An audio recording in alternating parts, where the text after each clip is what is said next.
देरहाखाबाय प्रमद बर' सार बिथाङा सासे दुगा मानसि आरो अहंकार व्यक्ति बिपिएफ जिंदाबाद जय बिपिएफ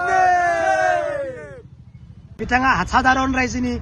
गोसोखौ मिथिया जायनि थाखाय बिथाङा साधारन रायजोनि गोसोखौ मिथिनो थाखाय सासे अहंकार आरो दुगा व्यक्तिनि थाखाय थांनाय बिटिसि इलेक्शनाव मानगोनां प्रमद बर' बिथांखौ सिटनिफ्राय बोख्लायदों आरो बिथांनि पार्टिखौ रायजोआ देरहाहोआखै दा बिनि दुगा सिपुदला साधारन रायजोनि गोसोखौ मिथियैनि थाखायनो बिथांखौ बै एसेम्ब्लियावबो मोनसेबो देरहाहोनाय नङा आरो बिथांखौ भेजेनो थांगासिनो दङ गावनि मेगनजोंनो बिथाङा सासेबो देरहायैनि मोनसे समखौ बिथाङा मेनि 9 तारिख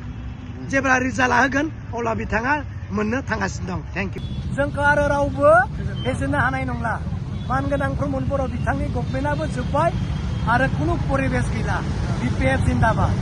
जय बिपिएफ